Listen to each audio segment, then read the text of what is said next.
Okay, so as you can see, pinipilit kong isalpak itong boss kit cover na to, dito pa ganito. Pero,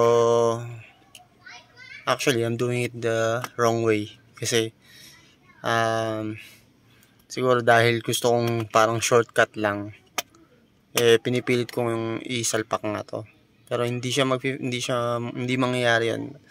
I thought kasi nag-shrink lang tong plastic na to over time dahil sa init, dahil luto siya dito sa dashboard ng kotse, pero hindi. Siguro, well, that's one factor, pero I'm doing it the wrong way. I'm doing it the wrong way. Bakit? It has to be etong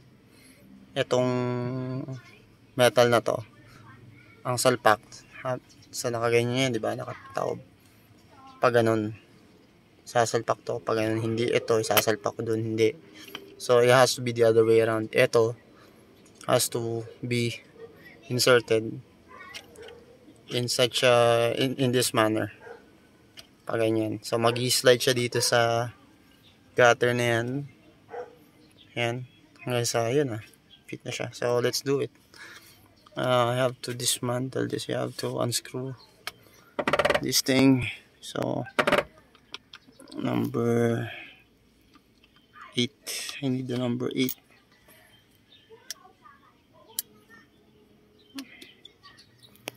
See, tama, number 8.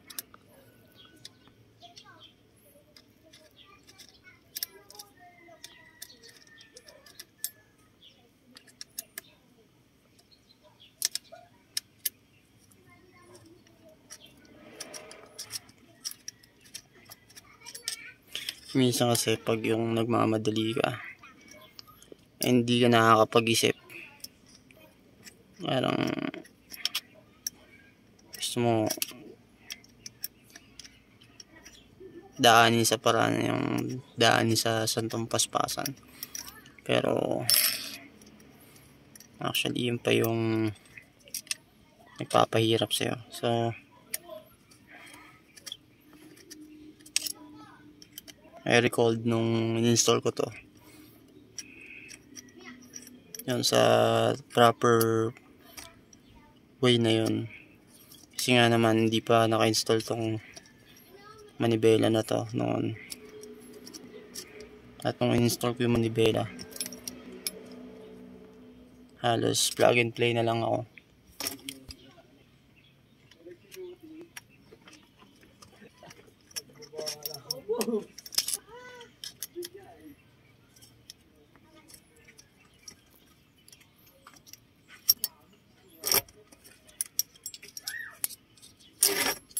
Alright, so may palatandaan naman to.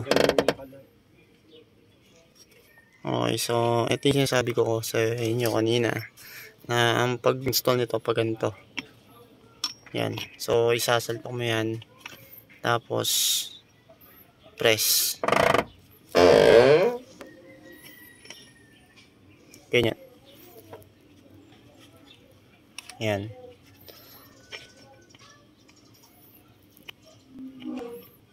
So pantay lang.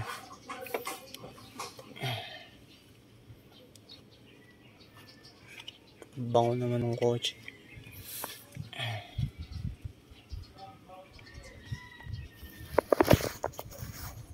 So kailangan na even yung force, equal yung force dun sa parehong gilid.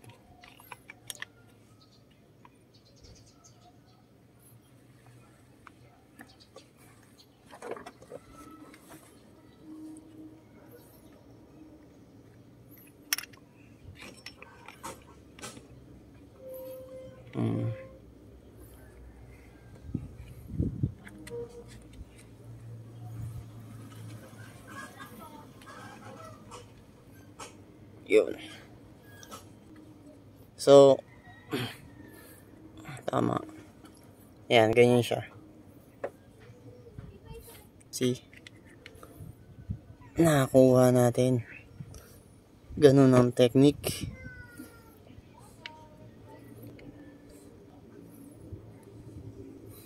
So ito muna, ganyan muna talaga dapat siya. Okay. Now, tsaka natin sulpak dito. Yan. So, may butas doon.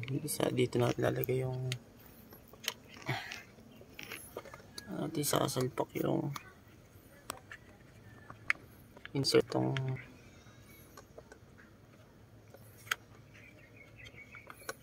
yan.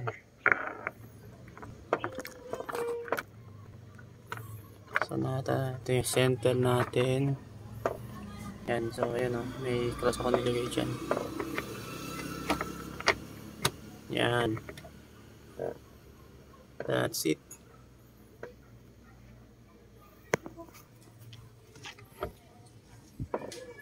Si Way tsaka si Lab.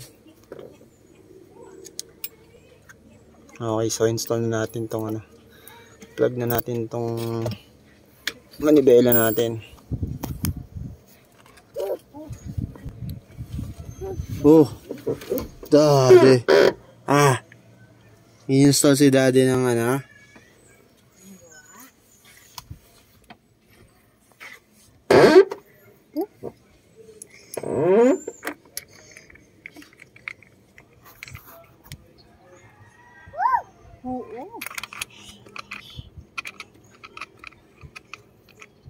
Ang iwayway.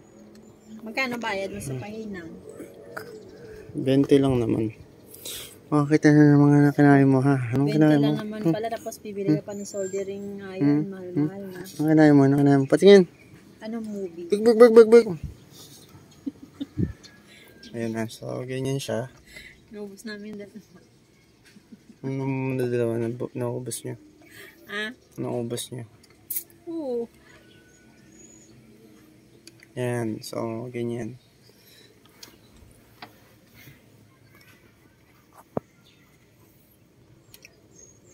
Tapos, tingnan natin to.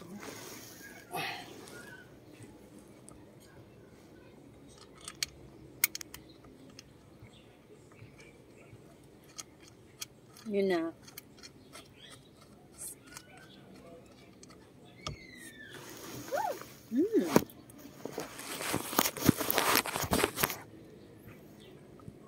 No?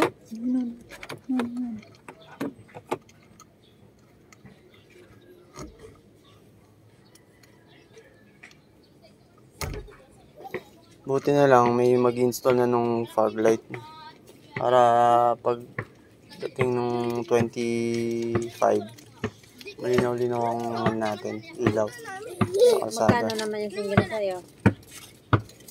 Yung isa singil sa akin 1.5. Oh. Yung sa isa kaibigan 700. Ano yun? Sa'yo parang galing yung pag-light? Oh, sa akin yung fog light. Nagmahal pala yun pa nagpaano? Hindi ka ba marunong maglagay niyan? Hindi, marunong. Kaso lang yung pang hiwa, yung pambutas. Kasi kailangan butasin yun eh. Wala akong pambutas. Pero yung wiring, kaya ko naman gawin yung wiring. No baby, no.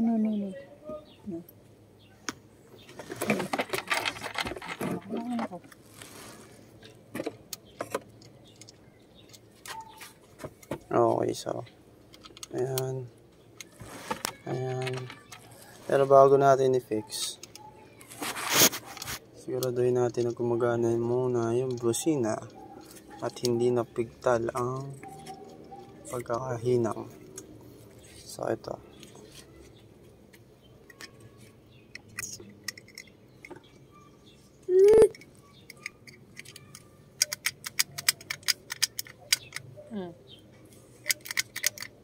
Yan.